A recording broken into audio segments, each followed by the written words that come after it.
3, 2, 1. Bonjour et bienvenue ici, moi c'est Mélanie. Je vous souhaite tout d'abord une bonne année 2021 et je tiens à vous remercier pour tous vos abonnements, vos commentaires et vos pouces.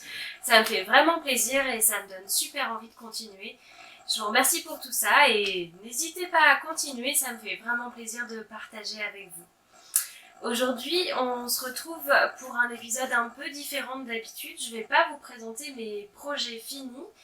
Je voulais vous parler de mes objectifs pour 2021. Bon, on est à la fin du mois de janvier, du même coup, il me reste 11 mois pour les atteindre.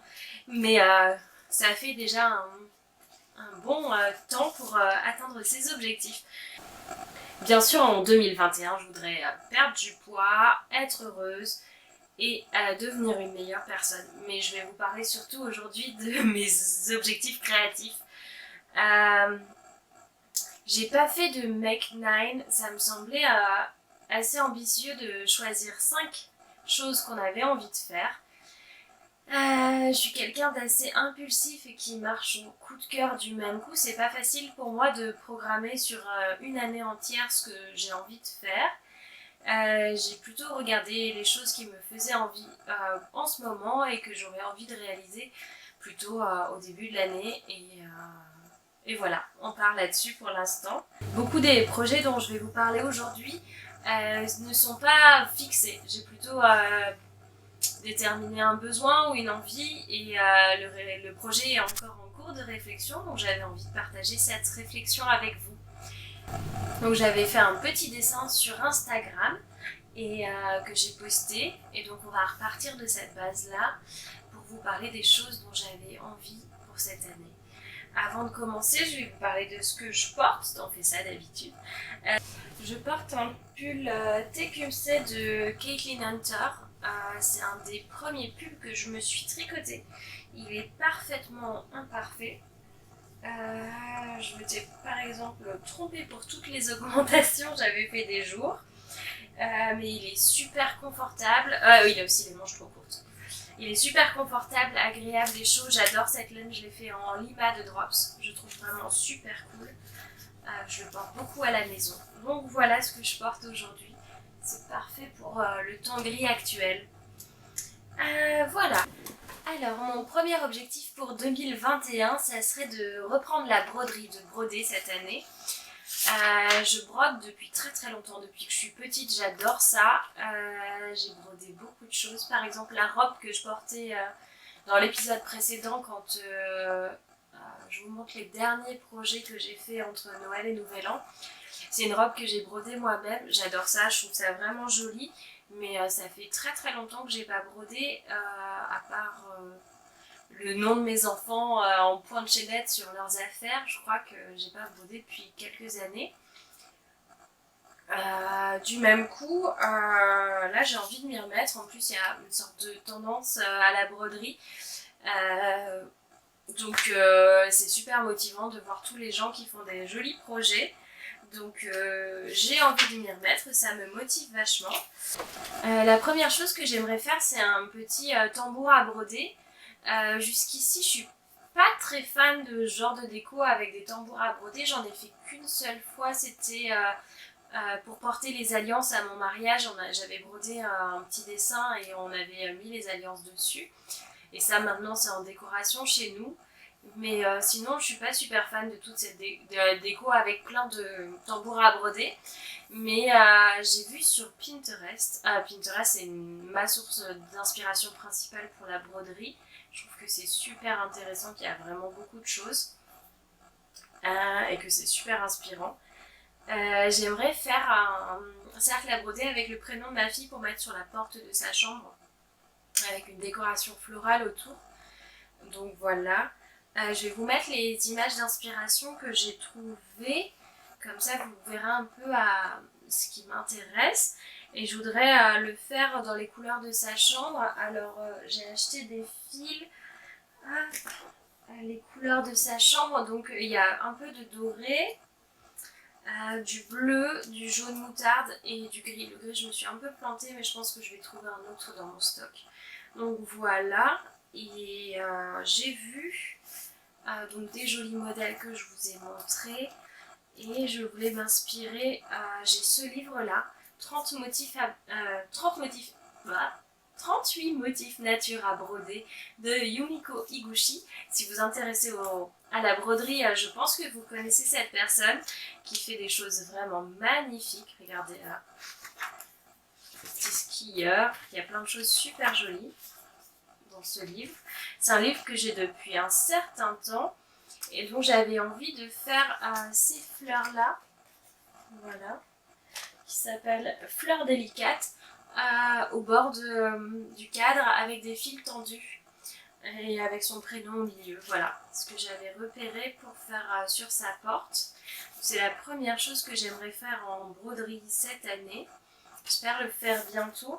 La broderie pour moi ça prend un peu le même temps que le tricot. Il faut choisir entre tricoter et broder parce que c'est quelque chose que je vais faire plutôt le soir devant la télé ou entre deux choses, à des moments où j'ai pas forcément besoin de m'installer mais que j'ai assez de temps pour faire un rang ou faire une petite pétale de fleurs. Donc il faut choisir. Si j'ai un projet tricot entamé, je vais pas broder, mais et l'inverse est bon aussi. Je tricote pas en même temps que je brode, ça prend les mêmes moments dans la journée. La deuxième chose que j'aimerais faire, en fait j'adore les broderies sur les vêtements. Après il faut se méfier, j'ai toujours peur de ressembler à... Enfin que ça fasse un peu mémé ou un peu classique avec trop de broderies sur les vêtements. C'est pour ça que j'hésite aussi beaucoup à broder mes tricots. Je vois qu'il y a de plus en plus de gens qui le font, mais j'ai pas encore trouvé un modèle qui me plaisait, qui allait avec ma garde-robe. Mais bref. Donc les vêtements brodés.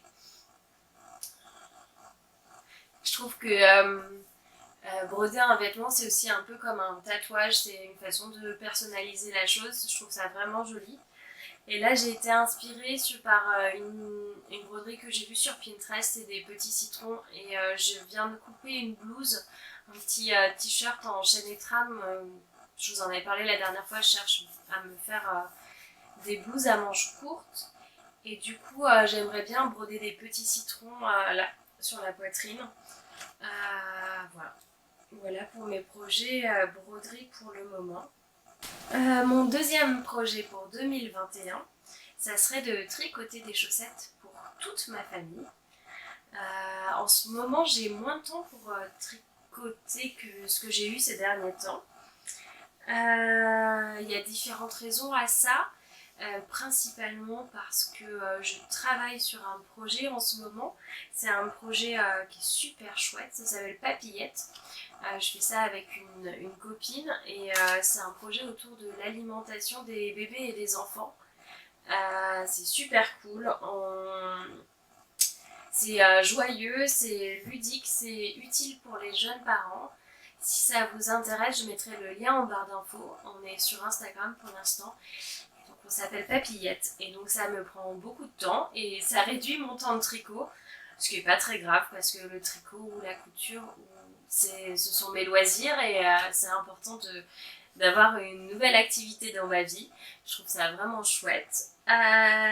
Donc vu que j'ai moins de temps, je trouve que les projets chaussettes sont vraiment des projets qui sont très très adaptés.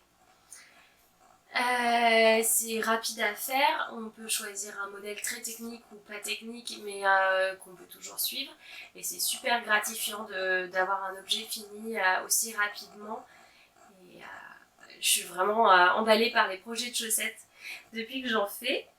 Donc voilà, depuis Noël je tricote pas mal de chaussettes, enfin depuis que j'ai participé au CAL de Le Nid de la Linotte et de Birou les Guêpes. J'ai tricoté pas mal de chaussettes, je crois que je suis à ma 6e paire et il y en a qu'il faut que je vous montre, donc voilà. Et donc pour Noël j'avais tricoté des chaussettes pour mon mari en laine Le Bruit des Aiguilles de Anna. Avec les restes j'aimerais bien tricoter une paire de chaussettes pour ma fille qui a 1 an et demi et j'ai un deuxième écheveau de cette laine là, d'une laine de chez Anna Le Bruit des Aiguilles. Le coloris s'appelle I Think of You in the Silence, in the Silences. Je pense à toi, je pense à vous, je pense à toi, je penserai à toi dans les silences. C'est très poétique. Donc c'est un très joli mélange avec des tons rosés, du noir et du grège. J'adore. Et donc avec cet écheveau-là, je voudrais me tricoter une paire. J'ai un contrastant aussi. Une paire pour moi et une deuxième paire pour mon fils. Donc voilà. Et j'ai trop hâte qu'on ait tous les quatre nos petites paires de chaussettes, le bruit des aiguilles. On va être trop mignons. Ouais, je fais très très attention aux détails. Je pense aux chaussettes d'abord. Donc voilà. Je suis assez emballée par ce projet parce que pour les enfants, je pourrais pas tricoter sur les mini circulaires que j'utilise jusqu'ici. Du même coup, soit il va falloir que je fasse en Magic Loop, ce que j'ai jamais fait, soit je me chauffe à apprendre à tricoter avec les aiguilles double pointe. Donc c'est un petit projet technique en même temps pour apprendre un petit peu. Ouais, je pense que ça peut être cool. Donc voilà, j'ai hâte de nous voir avec nos 4 paires de chaussettes rayées. Alors mon troisième projet créatif de 2021, c'est me tricoter un gilet gris. Je suis en grand besoin de gilet. Et le gris, je trouve que c'est très facile à porter et en plus c'est une couleur que j'aime beaucoup. Je trouve que ça me va bien. Et en plus de ça, j'ai du gris en stock. Alors j'avais acheté cette laine-là, Langue Fantomas. En vacances, une fois, je m'étais acheté une quantité pull. Donc c'est 75% de laine vierge et 25% de nylon. Je m'étais acheté ça. Et donc une quantité pull pour moi. Finalement, j'avais pas fait ce pull et j'avais piqué 3 pelotes et demie pour faire un pull Evelyn Little de Longue avec Anna pour mon fils. Du même coup, il me reste plus une quantité pull. Mais j'ai trouvé dans mon stock de laine une laine qui ressemble beaucoup. Je sais pas si vous voyez bien. Mais on est vraiment sur des laines très très ressemblantes. Donc c'est la Baby Merino de Drops, qui est pas de la même composition puisque je pense que c'est une 100% Merino. Ouais, 100% laine. On n'est pas sur la même composition. Et je pense les associer avec le Kit Silk de Drops. Donc là on est en coloris gris anthracite. Et en fait quand j'avais fait un échantillon avec tout en... Enfin d'abord un petit morceau de Merino, ensuite un morceau de Fantomas et tout associé avec le Kit Silk Mohair. Et on voit pas la différence. Après je pense que ça peut changer un peu la texture. Mais je crois que ça se verra pas. Je vais essayer. Enfin, j'ai vraiment envie de tenter. Ça liquiderait un bon morceau de stock. Et je pense que ça peut être bien. Donc voilà, ma maman m'a conseillé de tricoter un grand morceau ou juste les côtes. Enfin, que des morceaux vraiment précis plutôt que de vraiment mélanger les laines, mettre un petit bout par-ci, un petit bout par-là. Elle pense que ça se voit plus. Donc voilà. Je sais pas, est-ce que vous avez déjà fait ce genre de choses? Je pense que ça va passer. Et donc j'ai repéré des modèles de gilets pour ces laines-là. Donc ils se tricotent dans le même échantillon. Et j'ai pas encore choisi, donc si vous avez un avis ou si vous connaissez des gilets du même type, ça m'intéresse. Donc pour l'instant j'ai repéré le Copenhagen Cardigan de Petite Knit que je trouve très joli. En plus il a une patte de boutonnage qui est faite en même temps, ça me plaît. Après je suis pas convaincue par les poches, il paraît qu'elles sont très faciles à faire et très jolies, pratiques aussi. Mais j'ai une hésitation sur les poches, voilà. Ensuite je referai bien, pourquoi pas, le gilet Luz. Je l'avais fait en mohair rose pâle. Je l'adore, il est vraiment très très joli. Par contre, il est pas très facile à porter. Moi, je suis toute la journée avec les enfants. Un gilet en mohair rose pâle, ça se porte pas tous les jours. Quand on fait la cuisine, quand on a les enfants, quand on fait de la peinture, ça marche pas tout le temps. Du coup, en gris, ça me ferait une cool version et je serais vraiment contente de l'avoir. En plus, je pense que ça serait un peu plus chaud qu'avec de brun de mohair. Donc, c'est à essayer, enfin à réfléchir. La troisième option que je me suis notée, c'était le Novice Cardigan Mohair Edition de Petite Knit. Mais il a un petit défaut pour moi, c'est une bande de boutonnage après coup. Du même coup, je suis moins fan. Je vous en avais parlé quand j'ai tricoté le gilet 13 carreaux d'ailleurs. D'ailleurs, je pense qu'il faudrait que je reprenne ce gilet parce qu'elle est un peu foirée, ma bande de boutonnage. Et ça fait qu'il est moins portable. Enfin, comme il a les épaules qui tombent un petit peu, il serait plus joli fermé. Mais fermé, la bande de boutonnage n'est pas très jolie. Donc je pense qu'il faut que je le reprenne. Mais bref. Donc, Novice Cardigan Mohair Edition, à réfléchir. Le quatrième modèle que j'avais vu, c'était le Anchors Cardigan, aussi de Petite Knit. Je m'étais tricoté le Anchors Tee, que je trouve très très joli. J'adore ce détail de côte sur l'encolure. Et donc pourquoi pas un gilet. Je me note l'option.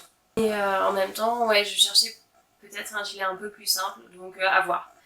À voir. Et la dernière option que je me suis notée, c'est dans ce livre. Donc c'est le livre Wool Stories de Bernie Torres aux éditions Erol. Alors, c'est le cardigan Adélie. Alors, j'espère que vous le voyez bien. C'est un gilet qui est tricoté à plat, en morceaux, avec cousu ensuite, mais que je trouve très très joli. Je l'avais repéré dès que j'ai eu le livre. Je sais pas si vous le voyez bien, mais il a des grands motifs de chevrons en jour. Je trouve ça très très beau. Voilà. Et l'échantillon correspond. Et ça ne me dérange pas tant que ça de tricoter à plat. Du même coup, c'est vraiment une option envisageable. Voilà. Donc à réfléchir. Est-ce que vous avez des préférences? Est-ce que vous avez des idées autres que celle-là? Sachant que je cherche un gilet assez simple, un échantillon de 20-21 mailles. Voilà, je sais pas. Vous me direz si vous connaissez des autres options. Col rond toujours et boutonné par contre. Hein. J'ai des exigences, on ne rigole pas. Mon quatrième projet de l'année, c'est de me tricoter un pull à rayures. Le but est double. Le premier, c'est d'utiliser mes restes, ou mon stock en tout cas. Et le deuxième, d'avoir un joli pull à rayures. J'ai repéré un modèle qui associe du mohair et un fil fingering. C'est le modèle Arrow Sweater de Petite Knit. Il y a beaucoup de pulls à rayures en ce moment, mais c'est celui-ci qui a retenu mon attention. J'aime bien le modèle, le col double et je pense qu'on dit qu'il a des emmanchures en marteau. Enfin, techniquement, il a l'air intéressant. Je suis curieuse de connaître sa construction et d'essayer de construire, enfin, et d'apprendre à construire le pull de cette façon-là. Après, c'est vrai que les explications de Petite Knit, des fois, sont un peu effrayantes. Du même coup, c'est un petit challenge, mais je pense que ça peut être intéressant. Pour associer les couleurs, j'ai regardé ce que j'avais en stock et je me suis inspirée de palettes de couleurs que je trouve sur Pinterest. Pour associer les couleurs, je cherche souvent une palette de couleurs avec telle ou telle couleur sur Pinterest. Et du même coup, j'en ai trouvé une qui me plaisait beaucoup et qui correspondait à peu près au reste que j'avais. Je vais vous la montrer. Donc c'est une palette assez douce qui associe pas mal de couleurs que je trouve à la mode. Enfin oui, des couleurs qu'on voit beaucoup en ce moment, le rose pâle, les crus, le caramel, le gris clair. Donc voilà. Et en même temps, je trouve pas trop fade parce que c'est associé avec du vert et du rouge tomate. Du même coup, ça me plaisait assez. et ça correspond assez bien à ce que j'avais en stock. Donc là je vous ai fait une petite vidéo pour vous montrer les pelotes que j'avais choisies et celles qui me manquent pour compléter la palette. Donc je vais vous la mettre tout de suite. Donc là c'est les couleurs que j'ai choisies pour le pull. Alors je vous ai montré la palette et voilà comment je l'adapte avec mes laines. Donc vous voyez il manque le rouge qui doit être là. Une sorte de rouge brique. Donc j'ai vu chez Sandness Yarn quelque chose qui me plaît. Il me manque aussi un mérinos vert et un mohair caramel. Mais sinon, donc là, on a les restes de mon gilet 13 KO.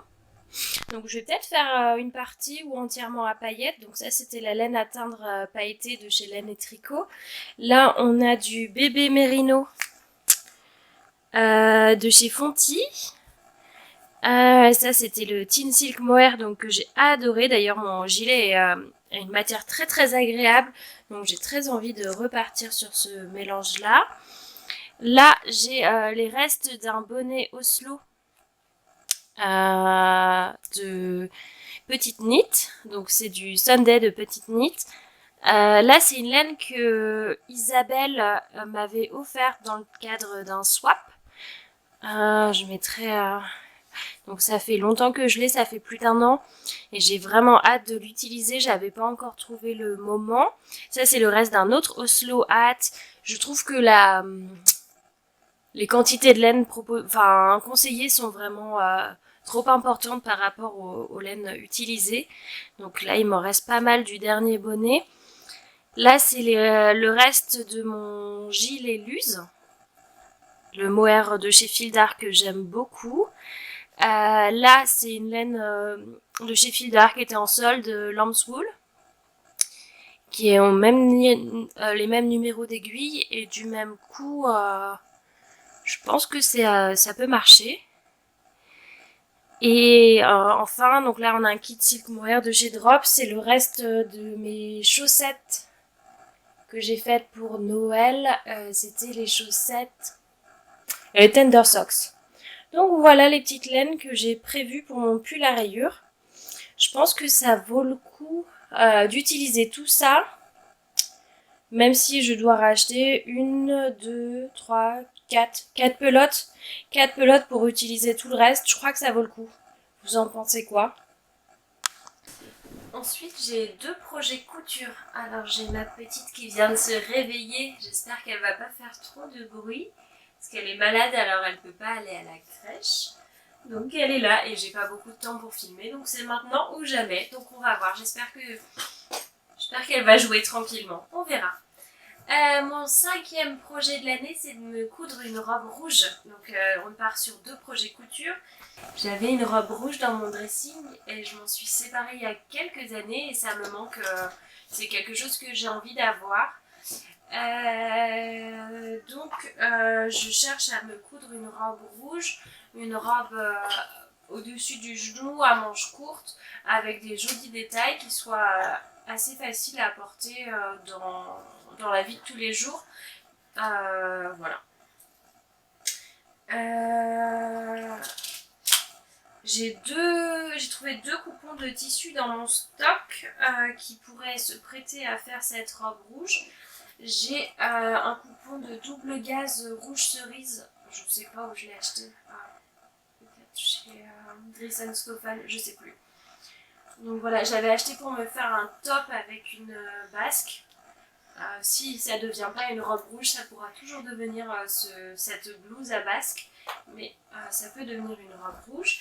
Et j'ai ce crêpe gaufré que j'avais acheté chez Mounasso. J'avais d'ailleurs acheté en même temps le patron de sa robe Alina, que je trouvais très jolie, donc c'était pour faire déjà une robe rouge. Donc le patron de la robe Alina, il reste dans les patrons que j'aime bien.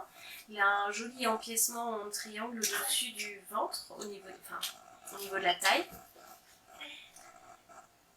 J'ai en tête aussi le patron de la robe Mira de Fibre Mood que je trouve très très jolie Et de la robe Ethel de PM Pattern dont je vous ai parlé la dernière fois, que je trouve très très jolie. Donc voilà les robes que j'ai repérées, mais j'ai pas encore défini mon choix pour l'instant. Donc si vous avez des suggestions, des idées de robes assez faciles à coudre, mais en même temps avec des détails soignés, qui soient faciles à porter dans la vie de tous les jours, n'hésitez pas. N'hésitez pas, ça m'intéresse. Le 6e projet, mon dernier projet pour 2021, ça serait de coudre des déguisements pour mes enfants. Chez moi, les déguisements, c'est quelque chose d'important. J'ai eu, quand j'étais petite, que des déguisements qui étaient cousus soit par ma maman, soit par ma grand-mère. Et c'est important pour moi d'en faire pour mes enfants, même si je sais qu'ils n'auront pas que des déguisements cousus main. C'est important pour moi. Ça fait longtemps que j'ai ce projet-là pour mon fils, mais l'année dernière, on était ville cluster du même coup, on n'a pas eu de carnaval. Il y a eu le 2e confinement, il n'y a pas eu d'Halloween, donc il n'y a pas eu beaucoup d'occasions de se déguiser. Je sais pas à quoi va ressembler 2021 et si on aura vraiment des occasions de sortir déguisés, mais c'est important pour moi de faire des déguisements pour les enfants. J'espère que j'aurai le temps de le faire. Je trouve que les déguisements, ça ajoute une petite touche de légèreté, que ça de bonne humeur, et même s'il n'y aura pas d'occasion officielle de les mettre, on trouvera toujours un moment pour mettre nos déguisements, jouer, leur mettre leurs déguisements et jouer tous ensemble. Donc pour ces déguisements, j'ai choisi un patron de Twig & Tail. Je vous ai déjà parlé de cette marque. Et j'ai des restes de tissu pour le déguisement pour ma fille. Et pour mon fils, j'avais acheté des tissus l'année dernière pour faire son déguisement, que j'ai pas fait du même coup. J'ai pas eu le temps avec tout ça.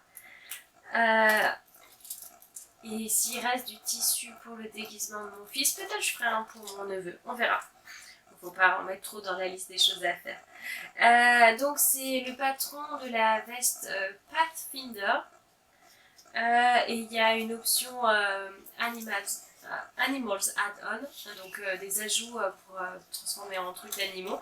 C'est une petite veste à manches courtes avec une capuche sur laquelle on peut ajouter des oreilles, une queue, des ailes et différents objets qui font que ça fait un petit déguisement. Il y a beaucoup d'options même pour la veste toute seule. Pour ma fille, je voudrais faire un lion avec les restes de tissu que j'avais de la veste que j'ai fait pour mon neveu, qui est du velours minerai jaune. Donc je voudrais faire un lion, ça lui correspond assez bien. Elle adore les chats. Mais je trouvais qu'un chat c'était trop mignon, trop doux. Ça faisait trop petite fille. Du même coup, un lion c'est plus rigolo. Et pour mon fils, j'ai téléchargé, il y a un patron gratuit pour ajouter des trucs de dragon. Du même coup, j'aimerais bien faire le dragon en noir et vert. Je pense que ça va être super joli. Il faut juste que je le fasse. Pour l'instant, j'ai du mal à définir les tailles qu'il faut choisir. C'est ce qui me bloque un peu pour couper le patron. J'ai un fils qui est très grand et très mince. Il a 4 ans, il met du 6 ans, mais il est tout fin. Du même coup, je sais pas trop comment choisir la taille. En plus, c'est en anglais, ça ne facilite pas les choses. Mais je pense que je vais faire un choix. Et puis, le mieux, c'est que ça soit un peu grand pour que ça dure plus longtemps. Du coup, on va voir ça.